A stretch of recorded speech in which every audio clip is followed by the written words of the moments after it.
अगर आप हमारे चैनल पर नए हैं तो चैनल को सब्सक्राइब कर लीजिए और बेल आइकन पर क्लिक करके नोटिफिकेशंस को ऑन कर लीजिए फॉर फ्यूचर अपडेट्स के लिए। Hello friends, welcome to my YouTube channel. आज के इस वीडियो में डिस्कस करेंगे क्लास 10th का सीबीएसई का आईसीटी का क्वेश्चन पेपर फॉर जो कोड 402 है। तो उसमें कैसे कैसे क्वेश्चंस आए थे, कैसे आप पास होंगे, क्या आईसीटी का बेनिफिट है अगर आप 10th में इसको लेते हैं, और आंसर की क्या रहेगी, ये सारा प्रोसेस आज की इस वीडियो में आपको बताऊंगा। तो देखिए, जो भी आपका 10th का एग्ज़ाम होता है आईसीटी का या अदर आपके जो भी सब्जेक्ट होते हैं, पेपर अटैम्प्ट करने से पहले सबसे पहले आपके पास होना चाहिए सैम्पल क्वेश्चन पेपर।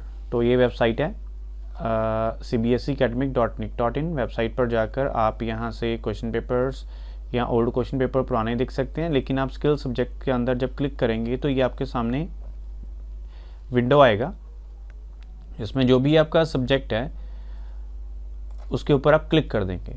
क्लिक करने के बाद देखिए, सारा जो आपका डेटा है बुक के अंदर, जो कुछ भी दिया गया है, जितने चैप्टर्स हैं वो सारा दिया गया है। Communication skills, self management skills, ITC skills, कितने कितने आपके मार्क्स के क्वेश्चन आएंगे, और जो आपके चैप्टर्स हैं main, digital documentation, advance electronic spreadsheet, database management system, health, maintain health safety and secure working environment, कितने कितने आपका यहाँ पर मार्किंग क्राइटेरिया है, वो सारा कुछ यहाँ पर दिया गया है। इसको आप देखकर ही पेपर दें तो आप इजीली पास हो सकते हैं। सबसे इम्पॉर्टेंट आपके इंस्ट्रक्शंस, पेपर में भी सेम इंस्ट्रक्शंस होंगी, तो बड़े ही ध्यान से आपने पेपर रीड करना है। 21 क्वेश्चंस होंगे total, section A and section B में। जो सेक्शन ए होगा वो होगा ऑब्जेक्टिव टाइप, जिसमें आपको पहले 5 जो क्वेश्चंस होंगे, मतलब क्वेश्चन 1, उसके अंदर आपके आएंगे 5 क्वेश्चन, 2 के अंदर, 3 के अंदर, देन 4 के अंदर। तो जो आपका पेपर में सेक्शन ए होगा वो आपका होगा, इसमें दिया भी गया है, आउट ऑफ गिवन 5 मतलब 5 आपके क्वेश्चन फर्स्ट होंगे प्लस 16 अदर क्वेश्चंस होंगे, टोटल 21 क्वेश्चंस होंगे। और इसमें से आपने 5 तो ये मेन करना ही है, इसके अंदर सब क्वेश्चंस होंगे, और 10 आपने दूसरे क्वेश्चंस करने हैं। इसमें आपकी चॉइस भी होगी, लेकिन इसमें आपकी कोई चॉइस नहीं होगी, ये कंपल्सरी होगा। 2 आवर्स का पेपर रहेगा। अब यहाँ पर देखिए, सेक्शन ए आपका एमसीक्यू बेस्ड होगा, मतलब ऑब्जेक्टिव चॉइस क्वेश्चंस होंगे, 24 मार्क्स का हो गया टोटल। पहले क्वेश्चन में 4 होंगे क्वेश्चंस, और जो क्वेश्चन 2nd to 5th है इसमें आपके 5 मार्क्स का होगा, मतलब 5 4 20 प्लस 4 24। और सेक्शन बी है, इसमें आपके 16 क्वेश्चंस हैं, जिनमें से आपने 10 क्वेश्चन करने हैं। पहले जो क्वेश्चंस आएंगे उनमें से आपने करने हैं 4, देन 3, देन अगेन आपने 3 क्वेश्चन करने हैं, मतलब 3 4 3। फर्स्ट के हो गए 3 × 2 6 हो गए, फिर सेकंड पार्ट हो गया उसमें 4 × 2 8, देन लास्ट जो होगा आपका वो होगा 4 मार्क्स का एक क्वेश्चन, मतलब 3 × 4 12। टोटल आप करेंगे तो आपका 26 आ जाएगा टोटल। तो 26 + 24 50। तो ये तो हो गया इनका क्राइटेरिया। आगे मेन सबसे इम्पोर्टेंट चीज़, अगर आप किसी अदर सब्जेक्ट में फेल हो जाते हैं, वैसे तो बी पॉजिटिव आप पास ही होंगे, लेकिन कई बार ऐसे सिचुएशन आ जाती है कि बच्चे किसी का पेपर सही नहीं होता या उसकी प्रेपरेशन नहीं होती, अगर वो किसी सब्जेक्ट में फेल हो जाए तो आईसीटी के मार्क्स आपके उसके साथ रिप्लेस हो जाते हैं। तो अगर आप क्लास 10th या 12th के बाद एडमिशन लेना चाहते हैं चंडीगढ़ यूनिवर्सिटी या चंडीगढ़ ग्रुप ऑफ कॉलेजेस, तो ये वेबसाइट है oneform.org। वेबसाइट पर जाएंगे, नीचे आप स्क्रॉल डाउन करेंगे, यहाँ पर डिफरेंट आपको लिंक्स मिल जाएंगे, डिफरेंट टेस्ट वगैरह। यहाँ पर आपको मिलेगा चंडीगढ़ यूनिवर्सिटी मोहाली और Chandigarh group of colleges Mohali और झंझेरी, दोनों के लिंक्स। जब आप यहाँ पर क्लिक करेंगे चंडीगढ़ यूनिवर्सिटी पे, तो आपको यहाँ पर डिफरेंट इन्फॉर्मेशन मिल जाएगी। यहाँ पे आप काउंसलिंग फॉर्म फिल कर दीजिए, जो भी बैकएंड टीम होगी आपको कॉल कर लेगी, जिस भी आप क्लास में एडमिशन लेना चाहते हैं, ग्रेजुएशन, पोस्ट ग्रेजुएशन ऑन। यहाँ पर स्कॉलरशिप शेड्यूल है क्लास, इसमें फ़ेज़ 1 और फ़ेज़ 2 डिफरेंट क्लासेस का, और कितने आपके परसेंटेज है उसके अकॉर्डिंग, और नीचे फ़ीस स्ट्रक्चर बताया गया है। उसी के साथ नीचे अदर जो tuition fees plus scholarship other टेल दी गई है, आप देख सकते हैं इसके जो हाईलाइट्स हैं, किस किस के अंडर रिकॉग्नाइज्ड है ऑन। ऐसे ही अगर आप दूसरी देखें यहाँ पर, तो ये जो दूसरा लिंक है यहाँ पर चंडीगढ़ ग्रुप ऑफ कॉलेजेस, तो इस पर आप क्लिक करेंगे। इसमें यहाँ पर आपको काउंसलिंग फॉर्म मिल जाएगा, इसको आप फिल करेंगे। आपका नेम आएगा, लास्ट नेम आएगा, ईमेल आईडी, आपका एक्टिव फ़ोन नंबर और किस कोर्स में आप एडमिशन लेना चाहते हैं सबमिट कर दीजिए। उसके बाद आपको कॉल कर लिया जाएगा। तो इसमें डिफरेंट कोर्सेज़ हैं, आप देख सकते हैं। यूनिवर्सिटी ऑफ बिजनेस का, उसमें पंजाब यूनिवर्सिटी का भी दिया गया है, courses admission and entrance on details. और नीचे आप सेम, ऊपर काउंसलिंग फॉर्म और नीचे सेम ही है, दोनों में से कोई फिल कर दीजिए, सबमिट कर दीजिए। और जो भी आपकी फर्दर क्यूरीज क्वेश्चंस होंगे बैकेंड टीम आपको कॉल कर लेगी और उसके अकॉर्डिंग आपको गाइडेंस मिल जाएगी। आगे प्रोसीड करते हैं।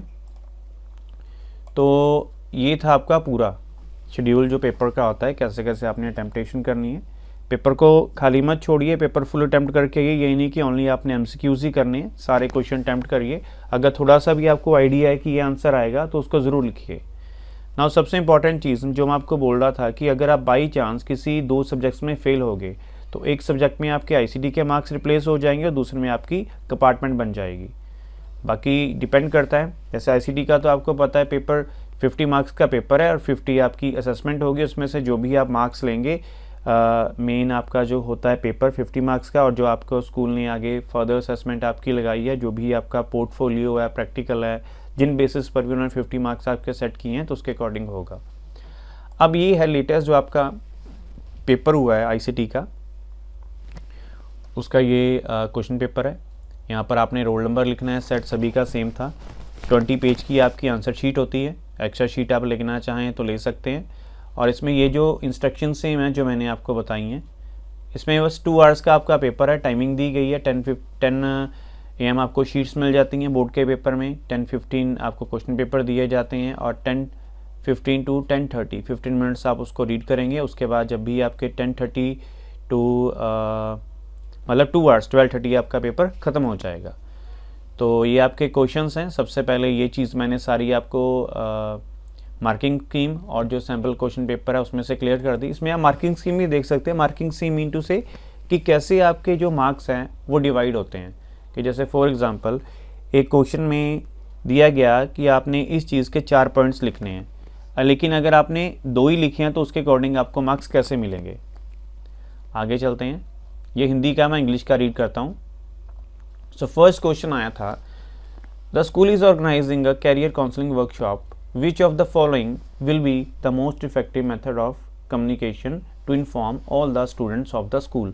तो कैसे आप उनको इफ़ेक्टिव मेथड से कम्युनिकेशन करेंगे, तो उसके लिए हम यूज़ करते हैं नोटिस और पोस्टर्स। आप देखते हैं जब आप ड्राइविंग करते हैं तो कई बार कोई जैसे नई मूवी आ गई, नया सॉन्ग आ गया या कोई नया प्रोडक्ट आ गया, उसके आपने पोस्टर्स देखे होंगे। तो वैसे ही इफ़ेक्टिव मेथड के लिए आप इनका यूज़ कर सकते हैं। तो इसमें आपका आंसर आएगा answer B, notice and poster. Next proceed करते हैं। Which of the following is the most suitable term for the ability to regulate one's on emotions and help others also to do the same. उसके लिए क्या आएगा आपका managing emotions. अब इसमें एक चीज़ देखिए, अगर आपको इंग्लिश में क्वेश्चन रीड करने में प्रॉब्लम है तो आप इसमें हिंदी में भी रीड कर सकते हैं। लेकिन एक चीज़ याद रखिए, अगर आपका इंग्लिश मीडियम है तो इंग्लिश मीडियम में ही आपने पेपर लिखना, ना कि हिंदी मीडियम में। 2 मीडियम में आपका पेपर आएगा, इंग्लिश एंड हिंदी। आपने जो भी मीडियम रखा है स्कूल में या जो भी आप मीडियम में पेपर लिखना चाहते हैं, वैसे तो इंग्लिश चलती है, बाकी जो भी आपका स्कूल में क्राइटेरिया होता है जिस भी लैंग्वेज में आपको बताया गया, लेकिन ज़्यादातर आपने इंग्लिश ही प्रेफर करनी है। तो इसका आंसर आपका आएगा ए। थर्ड क्वेश्चन पे प्रोसीड करते हैं। रोशन studies in class 10th and is practicing hard with a lot of sample papers to get good marks in her exams. She get up early in the morning to study and completes her revision work. This is an dash example. तो ये self motivation होती है कि मैंने ये चीज़ करनी है, वही चीज़ यहाँ पर सेल्फ मोटिवेशन आएगा, मतलब जो अपने अंदर से प्रेरणा आती है। Fourth question, A dash is a location where group of files can be stored in the computer. Common है, अगर आप कंप्यूटर में जैसे सॉन्ग्स ही हैं, आपने पिक्चर्स रखनी है, ऑडियो रखनी है, मतलब सॉन्ग्स रखने हैं, इमेजेस रखनी है, उसके लिए आप फोल्डर में रखते हैं। एक ही जगह सारी चीज़ें नहीं रखते। क्यों? बिकॉज वो सारी शफल हो जाएंगी, मिक्सअप हो जाएंगी और उसमें से अलग अलग उसको करना डिफ़िकल्ट होगा। तो इसका आंसर आएगा आपका फोल्डर। SMPS डिवाइस होता है, CMOS एक डिवाइस होता है, UPS एक डिवाइस होता है। ये भी तीनों बहुत इंपॉर्टेंट की फुल फॉर्म पूछी जाती है ज़्यादातर CMOS की यूपीएस की और सीएमओस की। Next question, which of the following is a myth about entrepreneurs. Entrepreneurs वो पर्सन होता है जो एक नया बिजनेस स्टार्ट करेगा, और इसका आंसर है एवरी बिजनेस आइडिया उसका जो होता है यूनिक और स्पेशल होता है, तो इसका आंसर बी आएगा। Next question, which of the following is the most important factor for sustainable development and helps us become aware of our role as a responsible citizen. तो उसके लिए आपको पता है बंदा एजुकेटेड होना चाहिए, तो इसका आंसर आएगा एजुकेशन। इलिटरेसी तो आ ही नहीं सकता, बिजनेस वाला भी नहीं आ सकता, स्पोर्ट्स वाला भी नहीं आ सकता, जिसमें एजुकेशन आएगा। अब नेक्स्ट क्वेश्चन 2 पे प्रोसीड करते हैं। ये फर्स्ट क्वेश्चन जो मैंने आपके सामने 5 आंसर दिए हैं फर्स्ट क्वेश्चन के, इनमें से कोई भी आपने 4 करने हैं। बाकी अगर आप 100% आईसीटी में पास होना चाहते हैं क्लास 10th में, तो उसके लिए कैसे आपने पेपर को अटेम्प्ट करना है उसकी गाइडेंस ले सकते हैं फ्री ऑफ कॉस्ट। उसके लिए आप हमें इंस्टा पर फॉलो करके मैसेज कर दीजिए, बेशक आप एक दिन पहले पेपर की तैयारी करनी है। Second question, Ravi has to prepare a project report and he wants to save a certain formatting feature and then apply them on project report. He used the dash feature of OpenOffice Writer. तो उसके लिए आप project report बनाते हैं तो उसके लिए different styles आप चूज़ करेंगे, जैसे हेडिंग होगी, सब हेडिंग होगी, कोई पिक्चर होगी, आपने डायग्राम के नीचे कुछ लिखना है, तो उसके लिए हम यूज़ करते हैं स्टाइल्स का। Next question, during a recent exclusion Roshan has taken some pictures of making a report in writer. She wants to increase the contrast of the images. Which of the following image filter should she use in Writer? अगर हम बात करें contrast of the images तो उसके लिए हम sharpen जो command है यूज़ करते हैं, जो आपकी जब आप कोई भी शेप लेते हैं या राइटर में जो डिफरेंट इमेजेस टूल लेते हैं उसमें आपका आएगा ये। Next, which of the following image arrangement options in writer sends the drawing object behind the text. Behind की बात करें तो उसके लिए टू बैकग्राउंड हम कमांड यूज़ करते हैं। ज़्यादातर मैंने देखा आंसर टू फोरग्राउंड लिखा है, इसमें मैंने भी टू यही टिक किया था, लेकिन जब मैंने प्रैक्टिकल करके देखा तो आपका आंसर यही आएगा, ए मिंटू से टू बैकग्राउंड। नेक्स्ट, फोर्थ क्वेश्चन, मतलब क्वेश्चन सेकंड का fourth part, dash feature of writer based upon और based on different types of heading styles and is used to give the listing of the contents of the documents. तो इसका answer आएगा table of contents. जैसे आपने देखा आपके पास book होती है, जब आप बुक्स का पेज आगे को टीचर आपको बोलता है कि बेटा ऐसा करो, पेज नंबर चैप्टर 10 का पेज नंबर दिस वन निकालें, तो आप इंडेक्स देखते हैं, इंडेक्स चैप्टर का नाम और वो फर्दर सॉन, मतलब इंडेक्स में सारी चीज़ें होती हैं, वही जो इंडेक्स होता है टेबल ऑफ कंटेंट्स की हेल्प से बनता है, तो इसका आंसर आएगा table of contents. Next, fifth, इसका सेकंड का fifth, dash is the default template for files being created in writer. इसका ब्लैंक डॉक्यूमेंट होगा। अगर अब आपको पता है कि आपका जो क्लास 10th की बुक है उसमें लाइबर ऑफिस आ गया है, तो इसको इस बार जो पेपर था उसके अकॉर्डिंग था, तो ये आपने चीज़ें याद रखनी है। अगर इसमें ओरिएंटेशन होता बाय डिफ़ॉल्ट तो उसमें बाय डिफ़ॉल्ट ओरिएंटेशन होती है पोर्ट्रेट, इसको याद रखिएगा। Shanta is creating a project report in writer and wants to apply the same style on headings titles in the entire document as she has done at the beginning of the document. She can use the dash feature of the writer to apply the same formatting. ये चीज़ main है, writer to apply the same format on the each line word. तो इसके लिए एक ही option है fill format। अगर मैं यही MS Word की बात करूँ तो उसमें इस कमांड का नाम होता है format painter। काम दोनों का सेम होता है, इसको याद रखिएगा, काफ़ी अच्छा फीचर है। बार बार आप फॉर्मेटिंग देने की बजाय एक ही टाइम फॉर्मेटिंग देकर उसको फर्दर फॉर्मेट फिल फॉर्मेट पर क्लिक करके अलग अलग जगह पर अप्लाई कर सकते हैं। नेक्स्ट, थर्ड क्वेश्चन, ये हिंदी में है, मैं इंग्लिश में प्रोसीड करता हूँ। ये to add your own comments in calc select dash, तो उसके लिए कौन सा ऑप्शन यूज़ करेंगे? फाइल के अंदर ट्रैक चेंजेस, एडिट के अंदर ट्रैक चेंजेस, इंसर्ट या डेटा, तो इसका आंसर आएगा edit. To add a new sheet in the spreadsheet click on dash, ये कॉमन है, मैं आपको ये शो भी कर देता हूँ। ये देखिए, ये मैं MS एक्सेल ओपन करता हूँ, तो यहाँ पर तो अगर हम बात करें राइटर मैंने इंस्टॉल नहीं किया, तो यहाँ से देखिए ये मैं यहाँ पर क्लिक कर रहा हूँ ना, ये देखिए यहाँ एक नई शीट का ऑप्शन आएगा, लेकिन मैं राइटर की अगर बात करूँ यहाँ पर प्लस आएगा, शीट 3 है, जब मैंने ये ऑप्शन किया तो शीट 4 आ गई। लेकिन अगर मैं राइटर की बात करूँ तो वहाँ पर क्या आएगा, वहाँ पर आपका आ जाएगा plus. Next question, dash is a set of values that can be used within the calculations in the spreadsheet to explore and compare the, ये चीज़ मेन है, in spreadsheet to explore and compare various alternative depending upon the changing condition. उसके लिए हम scenarios use करते हैं, तो इसका आंसर आएगा what if scenarios. Next, fourth part, the recorded macros are actually stored in dash. तो ये आपको पता है प्रोग्रामिंग लैंग्वेज होती है विजुअल बेसिक, उसके अंदर होते हैं, तो आपका ये आएगा set of instructions in programming language. Next, which creating a hyperlink in calc if the complete path along with the file name is given. This is example of dash. अगर हम complete path along with file name की बात करें तो वो आपका absolute hyperlink के अंदर होता है, इसको याद रखिएगा। 6th part, this tool in calc allows you to create a group of cells automatically and allow common function like sum, average on the group data. It is also known as dash tool. तो इसका answer आएगा सब total. सब total command होती है, जब हम उसको अप्लाई करते हैं उसमें सम भी कैलकुलेट कर सकते हैं, एवरेज हो गया, काउंट हो गया, then other functions. Next, fourth question section A का, उसके सब पार्ट्स देखते हैं। Dash is a database software. ये क्वेश्चन इस बार थोड़ा सा अलग था, इसमें ज़्यादातर हमने एक ही सॉफ्टवेयर पढ़ा था, उसका नाम था base. Dash is database software that is use to create, manipulate and manage data. अब देखिए, राइटर हो नहीं सकता, पेंट हो नहीं सकता, विंडोज़ भी नहीं हो सकता, डाटाबेस सॉफ्टवेयर, तो बच्चा कौन सा, इंग्रेस। अगर आप तुक्का भी लगाना चाहें तो ये आपको पता, ये तो दो तो हो ही नहीं सकते, पेंट इज़ फॉर पेंटिंग, तो बच्चा कौन सा, इंग्रेस, तो इसका आंसर आएगा ingress. The process of arranging data ascending and descending order. जहाँ पर भी आप असेंडिंग एंड डिसेंडिंग ऑर्डर देखें तो उसका 100% आंसर सॉर्टिंग ही आएगा, इसको याद रखिएगा। Next, third, with reference to LibreOffice base, ये मैं बात कर रहा था आपसे।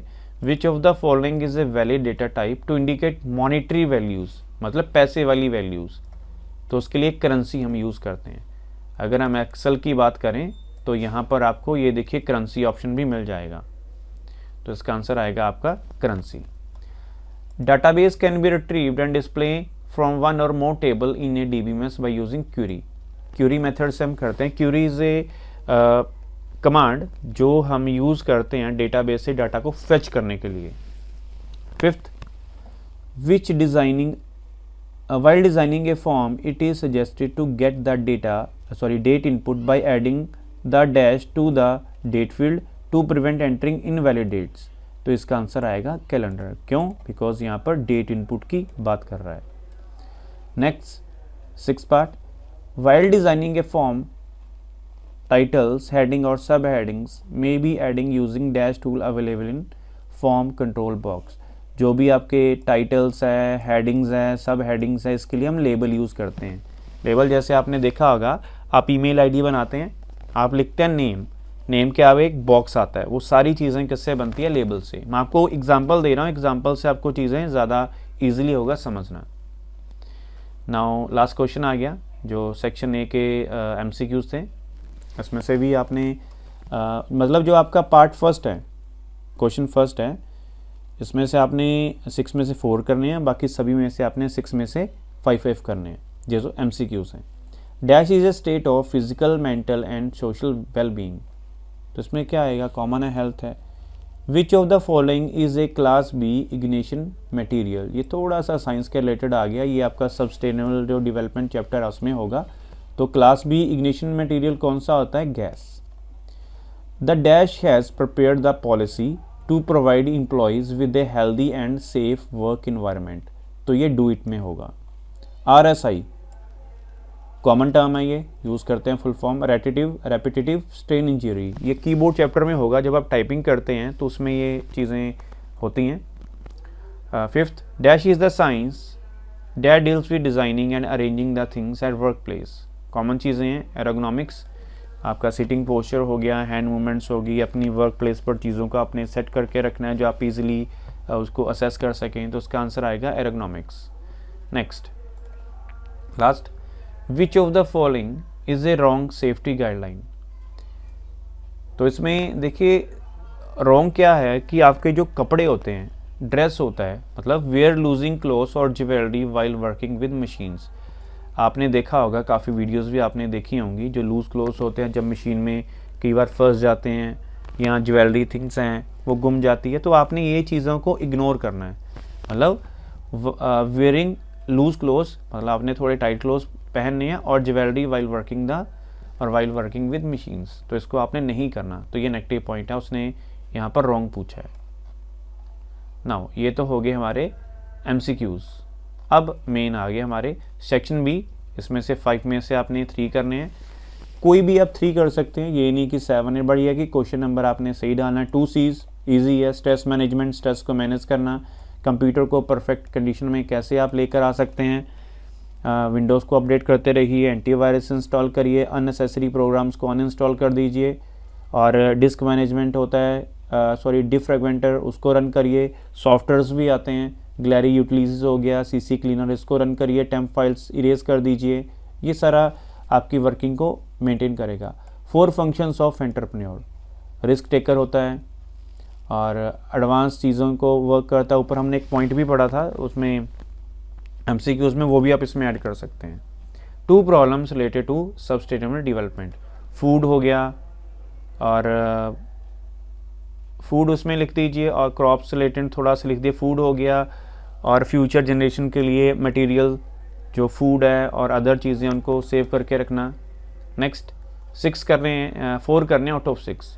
राइटर स्टाइल्स हमने ऊपर किया था, जो आपकी लेआउट स्टाइल्स होते हैं, डिफरेंट स्टाइल्स होते हैं। इसमें स्टाइल्स में आप ले लीजिए, बोल्ड हो गया, टेक्स्ट को बोल्ड कर सकते हैं, टैलिक, साइज वगैरह हो गए, सारे इसमें लिख दीजिए आप। मैक्रो कॉमन क्वेश्चन है, जो कमांड्स को रिकॉर्ड करता है, और उसको जब आप रिकॉर्ड करके सेव कर लेते हैं, और उसको आप जो भी उसमें रिकॉर्डिंग किया आपने डिफरेंट कमांड्स की, उसको अलग अलग जगह पर अप्लाई कर सकते हैं। नेमिंग इसके क्या है रूल्स, कि आपका इसमें जो स्टार्टिंग है उसकी वो नंबर से नहीं होनी चाहिए, कैरेक्टर से होनी चाहिए, स्पेसेस नहीं होनी चाहिए बीच में। गोल सी का आपको पता है, नाम से ही क्लियर है, गोल को अचीव करना। तो goal seek is a command which can be use to achieve the desired goal in the particular values. For example, आपने कोई डेटा फीड किया और आपका रिजल्ट आ रहा है 90%, लेकिन आप उसको 92% करना चाहते हैं, लेकिन उसमें से आप ऊपर वाले किसी भी एक सेल में चेंजेस करना चाहते हैं, तो उसके लिए हम गोल सीक का यूज़ करते हैं। और रिलेशनशिप आपने बताना है between 2 tables, liver office, common question है, दे सकते हैं। यह तो बहुत अच्छा कॉमन क्वेश्चन है। For a computer work place, any 2 health and safety requirement with while using keyboard.